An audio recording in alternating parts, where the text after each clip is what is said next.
예, 오늘 말씀, 우리 하나님께서 저희들에게 허락하신 말씀은 요한복음 9장 11절부터 마지막 41절 말씀까지입니다.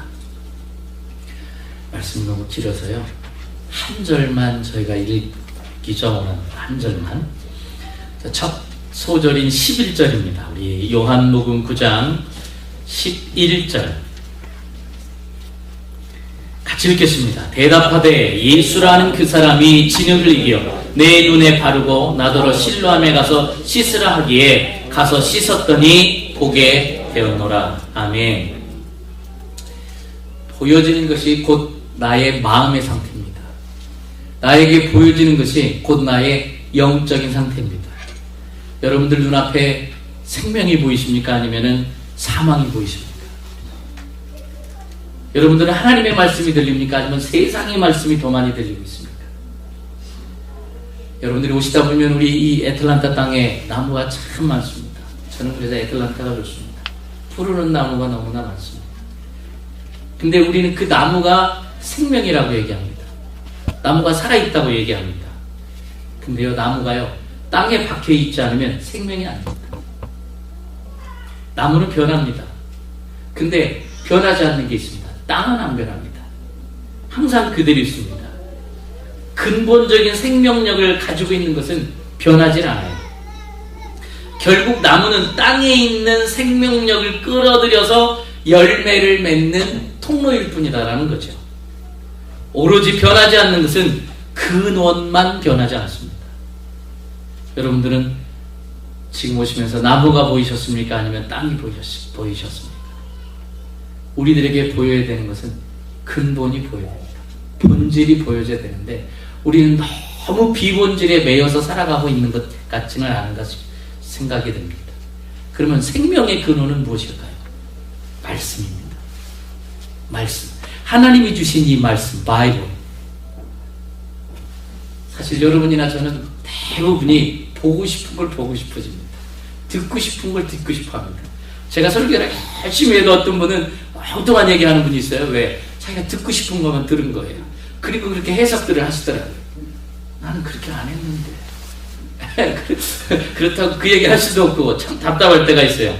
듣고 싶은 걸 듣는 거예요. 보고 싶은 걸 봐요.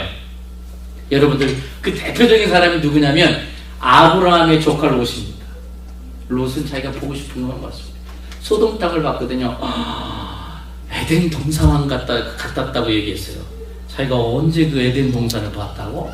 에덴 동산과 같더라 그랬습니다. 하나님의 동산 같더라 하는 거하고 하나님의 동산은 다릅니다. 그렇죠? 하나님의 동산처럼 보고 싶은 거예요. 왜? 내가 선택했으니까. 내가 가야 될 것이니까 하나님의 동산과 같은 거예요. 우리 사람들은 그래요. 내가 하면 잘할 것 같아요. 내가 하면 뭐든지 할 것 같아요. 근데요, 그 소돔 땅에 있는 롯은 망했습니다. 다 죽었습니다.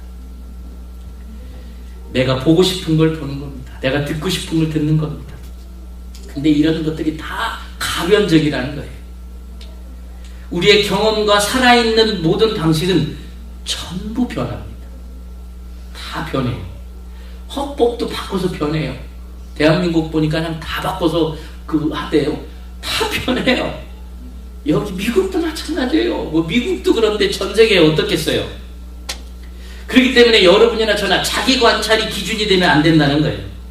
우리는 하나님이 규명한 걸로 가야 됩니다. 아멘. 하나님이 나를 무엇이라고 하느냐가 중요한 거예요. 하나님이 나를 어떻게 보느냐가 중요한 겁니다. 내가 관찰하는 것과는 정반대라는 사실. 오늘 11절 말씀 다시 읽으면 대답하되 예수라는 그 사람이 진흙을 이겨 내 눈에 바르고 나더러 실로암에 가서 씻으라 하기에 가서 씻었더니 보게 되었노라. 자기 경험과 살아온 모든 방식을 내어놓고 말씀으로 출발한 사람이 누구였느냐? 배우지도 못했고요, 거지였고요, 무시당했던 맨날 그 사람, 존재 자체도 알 수 없었던 그 사람, 바로 맹인이었습니다. 이 맹인이 순종이 되어진 것은 뭐냐? 씻으라 할 때 씻었다는 거예요. 근데 그 순종이 어디서부터 출발했느냐라는 거예요. 씻어보니까 그냥 씻은 건가요? 예수 그리스도의 말씀이 먼저 들어간 거예요. 말씀이 들어갔으니까 씻으라니까 아멘 하고 따라간 거예요. 내 의지로 간 게 아니에요. 하나님이 하신 거예요. 왜요? 내려놨으니까 나를. 내가 안 내려놓으면요, 내 걸로 가득 차면요, 그 소리가 안 들려요. 안 보여요. 잘 보시기 바랍니다. 말씀이 있으니까 말씀에 의지하여 순종했다라는 거예요. 말씀이 떨어지지 않으면 순종이 안 됩니다. 그 순종의 원어를 보니까 히바쿠라고 되어 있어요. 그 뜻이 뭐냐면 아래에서 듣다라는 거예요. 겸손한 마음으로 아래에서 듣는 게 순종이에요. 근데 우리는 동등하게만 항상 생각을 해요. 우리는 프레임드니까 항상 동등하게. 그러니까 뭐가 잘 안 들어와요. 뭐가 잘 안 들어와. 여러분이나 저나 겸손의 그 밑으로 내려가야 돼요. 겸손이 기반이 돼야 된다는 거예요. 겸손한 자는요, 자기 주장하지 않습니다. 겸손한 사람은요, 자기 경험 의지하지 않습니다. 겸손한 자는요, 아래로 내려와서 주님의 말씀을 듣고 순종하는 자가 겸손한 자라는 겁니다. 맹인이 순종할 수 있었던 것은 말씀이 먼저 그에게 임했다라는 거예요. 오늘 이 시간도 말씀이 여러분 가운데 모두에게 다 임하기를 원합니다. 아멘. 그 말씀이 들어온 자가 생명이 있는 자입니다. 맹인은요, 그 말씀의 실체를 보았어요. 그리고 들었어요. 믿음은 들음에서 난다. 여러분들이 그 말씀을 들어야 돼요. 말씀을. 이 들린 말씀을 깨달아서 우리는 순종하게 된다는 거예요. 내가 왜 순종이 안 되나? 말씀이 부족한 거예요. 말씀. 여러분들 이 시간 말씀이 들리십니까? 아멘. 들려지는 여러분과 제가 되길 원합니다. 생명의 근원이 되신 그리스도가 여러분들 보여지시기 시작합니까? 우리는요, 아는 만큼 보이고 보인 만큼 걸어갈 수가 있어요. 자, 13절 14절 보겠습니다. 그들이 전에 맹인이었던 사람을 데리고 바리새인들에게 갔더라. 예수께서 진흙을 이겨 눈을 뜨게 하신 날은 안식일이라 그랬습니다. 지금 눈을 떴는데, 이 말 때부터 맹인인 이 사람이 눈을 떴는데 그 주위에 있는 많은 사람들이 안식일에만 포커스를 맞추고 있어요. 치유가 된 사람은 얼마나 참 좋을까. 40여 년을 보지도 못해서 어머니 얼굴도 아버지 얼굴도 친구 얼굴도 몰랐던 사람이 눈을 떴다고 하면 얼마나 기쁠까. 그런 게 아니라 안식일날 눈을 떴네. 안식일에만 포커스를 맞추는 거예요. 자, 여러분, 하나님이 왜 안식일에 일하지 말라고 했을까요? 그냥 쉬라고만 안식일에 일하지 말라고 했을까요? 안식일은요, 이 안식이라는 건 우리가 일해서 얻을 수 있는 게 아니에요. 안식은요, 하나님께서 하신 일에 우리가 동참함으로 얻어지게 되는 게 안식인 줄로 믿습니다. 우리는 그 하나님을 우리가 얻는 게 비로소 진정한 안식이 되는 거예요. 여러분들 진정한 안식을 얻고 싶으면 그 하나님을 잡으세요. 진정한 안식을 갖고 싶으면 예수 그리스도를 여러분들이 얻는 게 안식입니다. 세상 아무리 잠을 많이 주무셔보세요. 아무리 놀아보세요. 안식이 올 것 같습니까? 시간 지나면요, 피곤해요. 노는데도 피곤합니다. 관광 다니는데도 피곤해요. 힘들어요. 여러분들 뭐 책 읽는다고 커피 한 잔에, 저도 그 짓을 많이 했거든요. 아침에 나 일어나서 창문 열어놓고 커피 한 잔 따뜻한 그때뿐입니다. 나가면 또 전쟁터죠. 우리의 진정한 마음의 안식은 그리스도를 얻는 것이, 하나님을 얻는 것이 안식이에요. 안식은 일하고 안 하고가 아니라 그 진정한 안식을 우리는 얻어야 된다는 거예요. 그 안식을 얻지 못하니까 안식 아직 그 법에만 얽매여 있는 거예요. 그러니까 눈뜬 맹인에 대해서 사람들 반응이 아주 제각각이잖아요. 그를 알아보고 그가 눈을 떴다라는 사실에 놀란 사람들이 있고 그거를 부인하는 사람들이 있어요. 아니, 정말 40여 년을 태어난 것부터 그랬으면 축하하고 기뻐할 일인데 그 본질 자체보다 비본적인 것에 막 해석을 하고 각각 막 거기를 논하기 시작했어요. 성경에 보니 탕자가 아버지 집에 돌아왔잖아요. 그 엄청난 재산. 그러니까 그 시대에는 탕자한테 주는데 half를 주는 게 아니고 둘째한테는 40%를 준대요. 40%라고 해도 10밀리언에 40%면 4밀리언을 가져간 거 아니에요. 어마어마한 부자였으니까 그 시대에 그 다 탕진하고 온 거예요. 하루 이틀에 탕진한 게 아니죠. 몇 년 쓰고 온 거예요. 몇 년 쓰고 한 푼도 없이 그지로 왔는데 아버지에게는 그래도 내 자식이잖아요. 기뻐 맞이했어요. 근데 형은 얄미워. 몇 년 동안 고생 억수로 했거든요. 저런 돈 더 쓰고 와가지고 또 소 잡아먹네, 닭 잡아먹네. 화가 나는 거예요. 아버지가 큰 가락지 끼려주는 것도 마음에 안 들고, 좋은 구두 그냥 1000불짜리 사준 것도 열나고, 막 옷도 번쩍 양복 사주는 것도 엄청 열받고, 나는 양복 저거 일하려고 입어보지도 못했는데 그런 마음들이 있는 거예요. 같이 기뻐하지 못해요. 동생이 왔는데, 친동생이 왔는데 기뻐하지는 못해요. 우리 또한 마찬가지예요. 본질에 대한 것보다 비본질에 집착하고 있는 건 아닌지 우리가 한번 여러분이나 저나 이 시간 한번 뒤돌아봤으면 좋겠습니다. 이 슬픔을 나누는 거 우린 잘하는 것 같아요. 상대방이 슬퍼하니까. 근데요, 기쁨을 나누는 거 참 못합니다. 저 사람이 10억 벌었대. 아우 배 아파. 그러잖아요. 아니 저 인간이 어떻게 10억 벌었냐. 기도도 되게 안 하더만. 주일날 맨날 빼먹었잖아. 근데 어떻게 10억을 벌었지? 열받는 거예요. 우리는 기뻐해줘야지요. 그 사람이 또 나름 알 수 없는 있었을 거 아니에요. 우리 기뻐하는 게 어렵습니다. 여러분들, 여러분 생각 잘 해보세요. 슬퍼하는 거는 잘 슬퍼해줍니다. 아이고 안 됐네, 안 됐네 그러면서 슬퍼해줘요. 남이 잘 되는 거요 참 어렵습니다. 왜? 죄악된 본성이 우리 안에 있어요. 여러분이나 저나 다 있습니다. 우리 연세가 많으신 권사님 웃으시잖아요.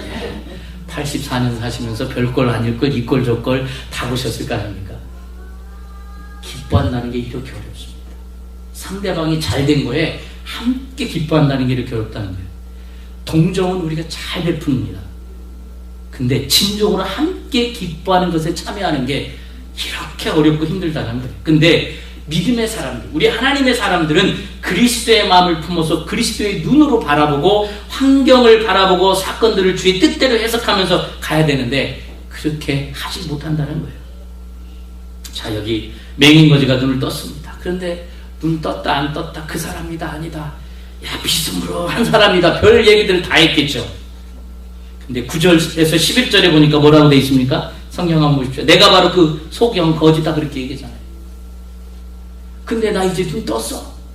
나 그 맹인 소경이었어. 근데 눈 떴어. 근데 나의 눈을 뜨게 해주신 분은 예수님이시래.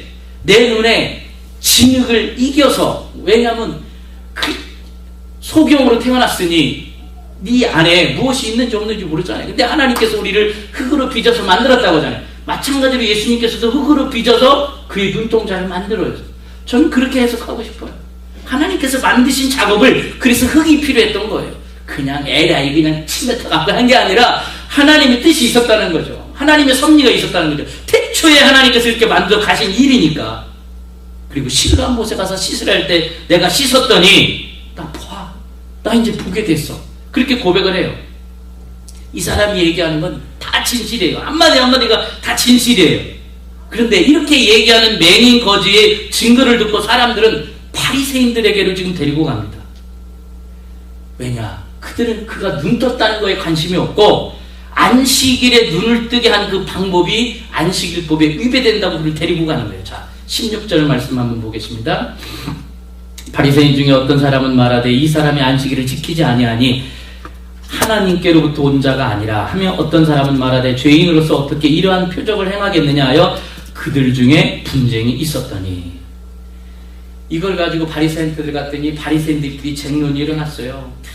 이거는 안식일법에 어긋난다. 어떤 사람은 이야기를 그렇지만 죄인이라면 어떻게 저런 표적을 행할 수 있겠느냐, 막 서로 의아해합니다. 왜 그러냐면 구약시대에 그들이 표본으로 삼고 있는 그 구약시대에부터 내려오는 그 책이나 구약시대부터 내려온 그 말씀 구절들이 단 한 번도 이런 일이 일어난 적이 없었기 때문에 어떻게 해야 될지를 모르는 거예요. 왜? 지식으로만 하니까. 하나님이 주신 말씀에 순종해서 가는 게 아니라 그냥 지식으로 본 글자 그대로 책대로만 해야 되다 보니까 그들이 우왕좌왕하는 거예요. 바다는 갈라진 사건을 알았어요. 죽은 자가 살아난 사건은 있었어요. 문둥병자가 고침받는 사건이 있었어요. 귀신 들린 자가 치유되는 사건이 있었어요. 근데 맹인이 눈을 뜨게 되는 기적은 예수님을 통해서 처음으로 일어났던 놀라운 사건이기 때문에 그들이 어떻게 해야 될지를 지금 몰라 하는 거예요.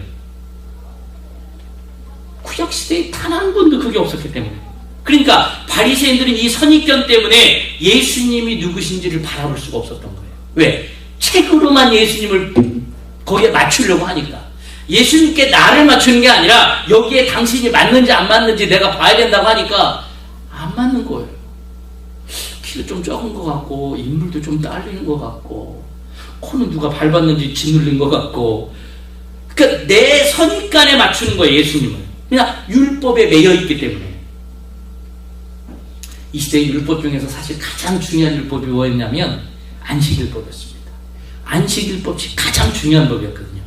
근데 안식일법을 지키지 않고 안식일에 일을 해? 그러다 보니까 그거 하나만으로 이 사람 하나님께로부터 온 사람이 아니다라고 그들은 딱 내려버린 거예요. 여기서 이 바리새인들의 문제점은 그들의 전통에 매여가지고 그 전통 때문에 율법에 담긴 하나님의 마음을 알지 못했다는 거예요. 우리가 이 말씀도 마찬가지입니다. 이 말씀을 하나님께서 왜 주셨을까를 생각하지 않으면 하나님의 마음을 우리가 읽을 수가 없어요. 네. 그래서 많은 분들이 그냥 성경을 해석할 때 글자대로만 보고 글자대로만 해석하려고 하니까 더 이상 그 깊은 하나님의 그 은혜를 체험할 수가 없는 거예요. 왜 하나님께서 이 법을 만들어 주셨을까? 그 생각은 못하고 있는 거죠. 하나님이 왜 안식일을 지키라고 했을까? 하나님이 만드신 율법은요, 사랑의 법입니다. 아멘. 예. 최소한 안식일만큼은 안식을 주라는 거예요. 즉, 병이 있다면 당연히 고쳐줘야죠. 왜? 사랑의 법이니까. 그게 그 글자대로 어긋났다고 해서 그걸 사람을 죽이려고까지 합니까? 바리새인들은 사랑의 마음으로 병자를 고쳐주시는 예수님을 단지 안식일에 일한다는 글자대로만 그는 정죄해버렸다는 거예요. 말하자면 지금 여기 보면 바리새인들은 눈뜬 봉사죠. 눈만 떴지 볼 줄 아는 게 없는 거예요. 안식일이냐 표적이냐 안식일이냐 표적이냐 바리새인들이 티격태격하는데 소경 거지한테 그들이 다시 그러면서 물어보죠. 도대체. 자, 한번 보겠습니다. 17절 말씀입니다.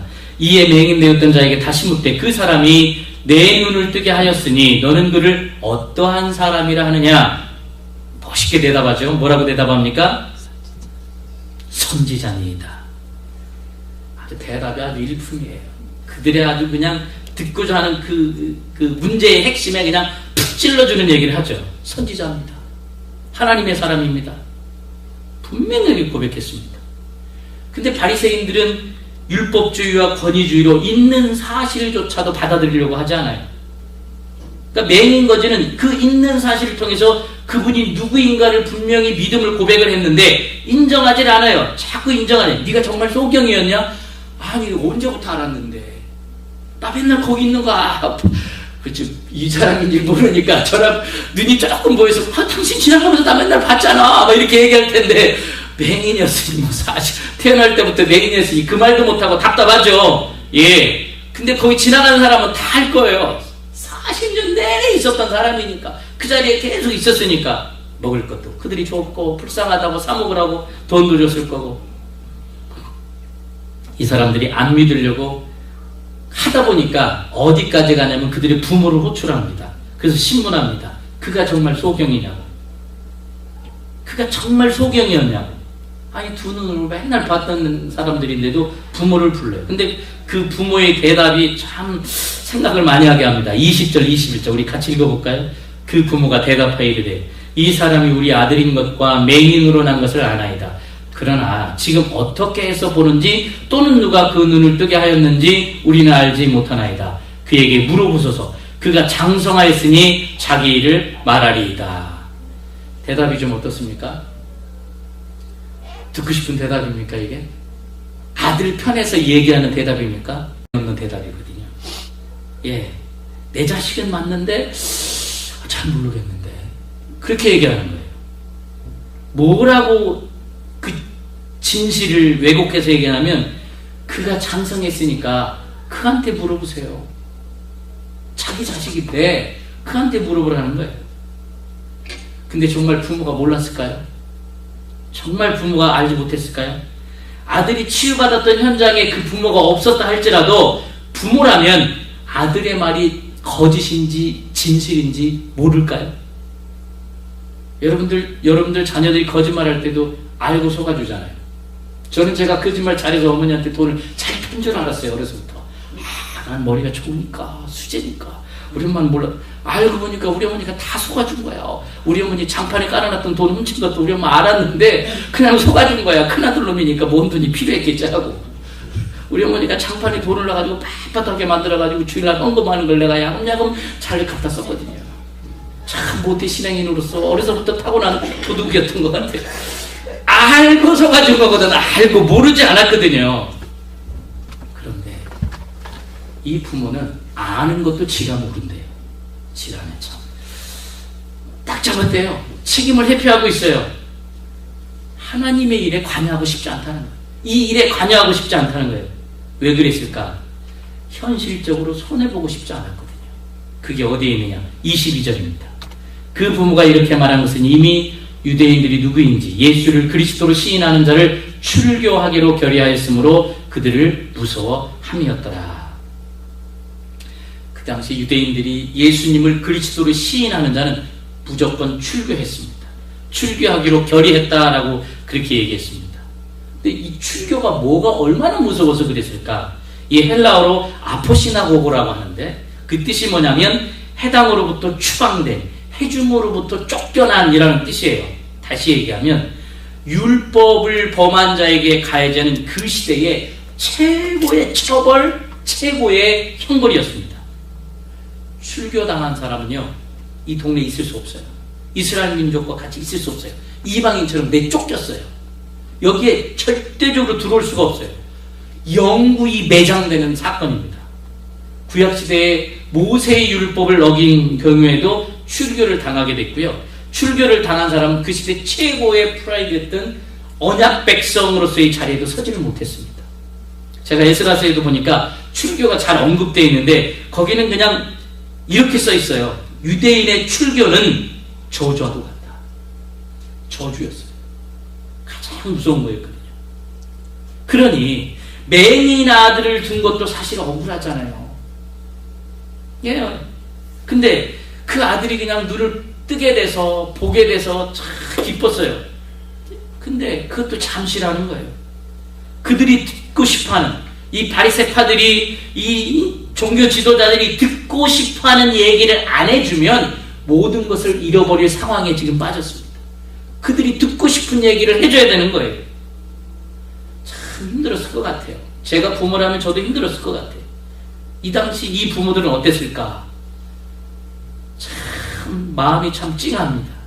어떤 분이 이러겠죠. 이놈의 자식이 눈동가 싶었더니 그냥 애비 속을 이렇게 썩인다고 태어나면서부터 인간이 나를 힘들게 하더니만 눈 뜨고 당할 그런다고 그럴 수도 있겠죠. 그런데 여러분, 이 어머니와 아버지가 대답한 이 말씀의 내용은 불신앙의 결과입니다. 신앙인이 이렇게 얘기할 수 없습니다. 아들의 말을 듣고 예수님이 누구인지 알았더라면, 예수님이 길이요 진리요 생명의 해답인 걸 알고 있으면 믿음으로 환경 바라보지 말고 생명의 빛을 쫓아가야 되는 게 사실입니다. 그런데 현실을 믿음에 저버려버리고 말았습니다. 오늘 이 시간 여러분이나 저나 과연 나는 지금 어디에 서 있는가 한번 생각해 봤으면 좋겠습니다. 여러분들이 신앙생활을 10년 하셨습니까? 아니 30년 하셨습니까? 아니 저처럼 모태 때부터 시작해서 한 50년 60년 믿으셨습니까? 내가 지금 어디에 서 있나? 나는 어떤 생각을 하고 보려고 하고 있는가? 하나님의 일은 하지 않고 환경 탓만 하고 있는 제자인가? 아니면 율법으로 눈이 멀어서 이 사람 저 사람 판단하고 정죄하는 바리새파에 가까운 사람인가? 아니면 예수님이 누군지는 알지만 내가 가지고 있는 거 이거 잃어버리고 싶지도 않고 현실적으로 손해보고 싶지 않아서 오리발을 내미는 믿음을 저버리는 맹인 부모는 아닌가? 아니면 당당하게 진리를 붙들고 믿음을 고백하는 맹인 거지인가? 이 맹인 거지의 부모가 두려움의 믿음을 저버렸습니다. 책임을 회피했습니다. 그러니까 바리새인들이 기고만장할 수밖에 없었어요. 부모가 저런데 우리 다시 한번 물어보자. 그 내용이 24절입니다.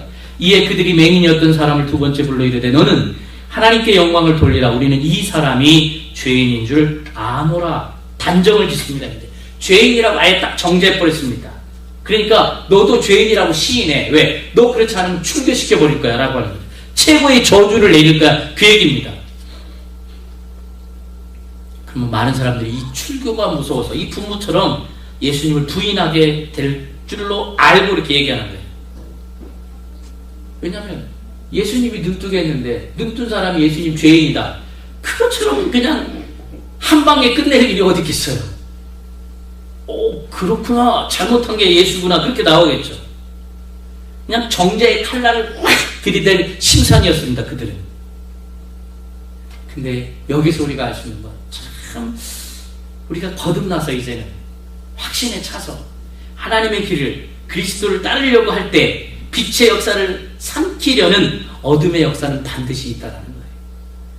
내가 막 뭔가 은혜 충만해서 이제는 내가 막 하나님께 헌신하고 내가 막 청소도 열심히 하고 막 내가 친교도 열심히 하고 막 뭐도 하고 딱 그러려면 이 어둠의 역사가 쓱 들어온다는 거예요.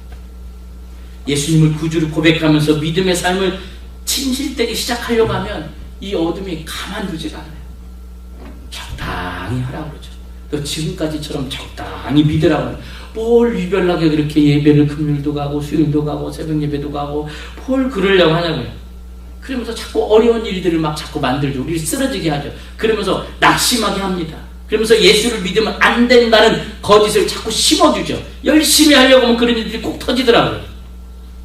그러면 이럴 때 우리가 예수님을 굳게 붙들고 하나님의 역사를 섬기려고 할 때 오는 이 두려움, 의심, 불신, 우리가 그럼 어떻게 몰아낼 수 있을까? 25절입니다. 대답하되 그게 죄인인지 내가 알지 못하나 한 가지 아는 것은 내가 맹인으로 있다가 지금 보는 그것이니이다. 맹인이 정말 멋진 대답을 해요. 당신들이 무슨 말을 하는지, 왜 나한테 이런 말을 하는지, 왜 내가 말하는 걸 안 믿는지 모르겠지만 내가 분명히 아는 한 가지가 있어요. 그것은 내가 태어나면서부터 맹인이었는데 지금은 본다는 사실입니다. 맹인 거지가 얘기하는 거예요. 나 당신들이 유식하게 얘기하는 거 못 알아들어요. 그리고 나 배운 것도 없어요. 가방끈 짧아요. 그래요. 나 가난해요. 그지였어요. 그지같이 살았어요. 근데 내가 분명히 한 가지 아는 것, 25절에 되어 있죠? 내가 알지 못하나 한 가지 아는 것은 내가 맹인으로 있다가 지금은 보는 그것입니다. 나 아무것도 몰라요. 근데 한 가지, 나 봐요 지금. 나 40년 동안 아무것도 배운 거 없어요. 정말 그지같이 자존심 밟히고 힘들게 살았어요. 근데 나 한 가지 있는데 나 지금은 봐요. 맹인 거지가 고백하는 거예요. 분명한 사실 한 가지를 그는 붙들었습니다. 한 가지. 예수님이 내 눈 뜨게 해주셨어요. 나 40년 동안 그렇게 짓밟히고 살았는데 나 지금 눈 떴어요. 예수님이 보게 해주셨어요. 지금은 나 봐요. 나는 말씀도 잘 모르고 성경도 잘 모르고 신학교 나온 것도 아니고 날 때부터 맹인이고 거지같이 살았어요. Nothing. 나 아무것도 몰라요. 근데 확신한 건 그가 나를 포기하셨습니다. 그가 나를 포기하셨습니다. 여러분에게도 이런 것이 있으십니까?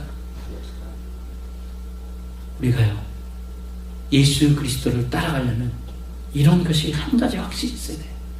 하나만 잡고 가셔도 돼요. 10개, 20개 아니요.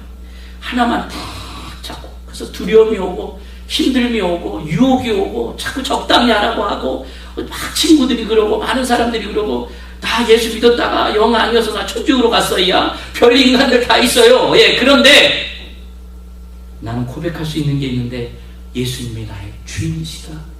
예수님이 나의 구세주가 되신다. 그 한 가지. 맹인은 그 한 가지를 꽉 잡았어요. 니들이 나 짓밟고 니들이 나 이렇게 무시하고 내 말 안 들어주지만 나 한 가지, 그분이 나는 뜨게 해주셨다. 그러니까 맹인을 욕합니다. 28절. 그들이 욕하여 이르되 너는 그의 제자나 우리는 모세의 제자라. 그러니까 맹인 거지가 더 확실하게 고백을 합니다. 31절. 하나님이 죄인의 말을 듣지 아니하시고 경건하여 그의 뜻대로 행하는 자의 말은 들으시는 줄 우리가 아나이다. 확실한 신앙 고백을 합니다. 예수님이야말로 경건하며 하나님의 뜻대로 행하시는 분입니다. 창세 이후 한 번도 없었던 날 때부터 맹인인 눈을 뜨게 하는 그 기적을 베푸신 하나님, 그 하나님께로부터 와서 하나님의 일을 하시는 분이라는 감격스러운 고백을 지금 이 맹인 거지는 하고 있는 거예요. 그 고백을 하고 나니까 쫓겨났습니다. 쫓아냈습니다. 출교당했습니다. 다시 외톨이가 됐어요. 부모도 그를 버렸습니다. 눈을 뜬 것 잠시, 눈을 떠서 기쁨, 즐거움 잠시였고요. 내쫓겼어요. 이 거짓되는 사람이 동정이라도 해주고 돌봐줬는데 버림받았어요. 완전히 이제는 거짓 생활도 못해요. 믿음으로 고백하고 나아가는데 그 눈앞에 있는 현실은 참담합니다. 그럼 이 맹인 거지가 다 잃어버렸을까요? 맹인 거지가 얻은 것이 있습니다. 35절입니다. 예수께서 그들이 사람을 쫓아냈다, 그 사람을 쫓아냈다 하는 말을 드렸으니 그를 만나서 이르시되 내가 인자를 믿느냐. 맹인 거지가 쫓겨났다는 사실을 알고 예수님이 찾아오셨어요. 그리고 그를 만나주셨습니다. 근데 예수님이 오셔서 동정하지 않아요. 현실 문제를 아까워하면서 해결해 주려고도 안 하세요. 그리고 네가 나를 증거하기 위해서 참 많이 애썼다, 고생했다, 억수로 수고했다, 위로야 말 한마디도 안 해주세요. 왜냐하면 모든 일의 궁극적인 근원은 바로 믿음의 문제이기 때문입니다. 믿음. 그래서 예수님이 오셔서 한 가지만 심으세요. 내가 인자를 믿느냐. 오직 믿음만 심는 거예요. 지금 예수님. 내가 인자를 믿느냐. 체험신앙 좋습니다. 체험이 우리가 신앙생활하는데, 믿음 생활하는데 중요한 역할을 하지만 체험 자체가 신앙은 아니라는 거예요. 요즘 세상은 너무 기복적인 신앙이 많아서 체험 뭐 체험했냐 뭐 했냐. 소경이 눈을 뜨는 것은 놀라운 체험을 했어요. 그리고 예수님에 대한 관점이 많이 바뀌었어요. 심지어 예수님 때문에 핍박과 고난을 받았지만 아직 눈뜬 맹인이 구원받을 만한 믿음을 수여하는 것은 아니라는 거예요. 그래서 예수님은 이 맹인에게 육신의 눈이 뜨는 놀라운 체험에만 만족하지 않고 영적인 눈을 뜨게 해주고 싶었던 거예요. 그래서 진정한 구원을 받기를 원하셨어요. 그래서 이 맹인 거지가 고백하잖아요. 예수님을 선지자라고. 근데 그것만으로는 부족했어요. 맹인 거지가 고백했어요. 예수님은 경건한 자라고. 그러나 그것도 부족했어요. 그가 또 고백해요. 하나님께서 보내신 자라고. 그러나 역시 그것도 부족했다고 생각하셨습니다. 그래서 예수님이 질문을 합니다. 내가 인자를 믿느냐? 내가 인자를 믿느냐? 다른 말로 표현하면 내가 하나님의 아들을 믿느냐? 그 얘기예요. 구체적으로 말씀드리면 네가 하나님의 아들을 만나고 그분을 믿기 전에는 결코 내가 하나님의 구원받은 자녀가 될 수 없다라는 얘기예요. 그러니까 눈뜬 맹인이 어떻게 반응했습니까? 36절. 대답하여 이르되 주여 그가 누구시오니까 내가 믿고자 하나이다. 눈뜬 맹인은 하나님의 아들이신 예수 그리스도가 내 앞에 서 계셨지만 알아보지 못했어요. 그분이 하나님의 아들인 걸 몰랐어요. 그러나 그가 예쁜 고백을 해요. 믿고자 합니다. 그분이 누구십니까? 그러자 예수님이 자신을 드러내세요. 37절입니다. 예수께서 이르시되 내가 그를 보았거니와 지금 너와 말하는 자가 그이니라. 오늘도 저와 여러분에게 진정으로 예수님을 알고 믿기를 원하는 사람에게 우리 예수님께서는 자신을 나타내 주시는 줄로 믿습니다. 여러분들이 믿으시길 바랍니다. 알기를 구하시길 바랍니다. 눈뜬맹이는 자신의 눈을 뜨게 하신 예수님이 하나님의 아들이시다라는 말씀을 듣고 예수님을 하나님의 아들로 믿고 절했다고 그랬어요. 38절입니다. 주여 내가 믿나이다 하고 절하는지라. 이 절이라는 표현은 영어 성경에 보면 워십이에요. 예배드렸다라는 거예요. 즉 예수님을 하나님으로 예배했다라는 겁니다. 비로소 눈뜬맹이는 영적인 눈도 뜨게 돼서 예수님을 진정으로 하나님의 아들로 믿게 되는 참 믿음의 사람이 됐습니다. 이제는 빛을 볼 뿐만 아니라 빛을 따라가는 자가 됐어요. 주님을 진정으로 예배하는 자는 이 교회 안에서뿐만 아니라 예배당 안에서뿐만 아니라 교회 밖에서 즉 가정이나 일터에서도 예배자로 살아가는 줄로 믿습니다. 에스겔서에 보니까요, 이스라엘 백성들은 하나님이 오직 성전에만 예배당에만 갇혀있는 힘없는 분으로 오해하고 있었어요. 이스라엘 백성들이 하나님의 자녀들이라고 하는 사람들이 그랬어요. 그러니까 안식일에는 예배당에 와서 하나님 예배하고 평일에는 밖에 나가서 우상 숭배해버렸어요. 그러다가 또 주일날은 안식일에는 하나님께 와서 예배하고 또 평일날은 또 나가서 우상 숭배하고 결과가 어땠을까요? 쫄딱 망했습니다. 다 뿔뿔이해졌습니다. 예배자로 살아간다는 것은 하나님과 사람을 사랑하며 하나님을 날마다 믿고 의지하는 삶을 의미합니다. 에브리데이가 예배가 돼야 돼요. 예배는 따로 없습니다. 교회는 믿음을 심고 생명을 거두는 곳입니다. 그래서 예수님은 유교부스였고 바로 내가 그 일을 하기를 원하신다는 사실입니다. 기도하겠습니다.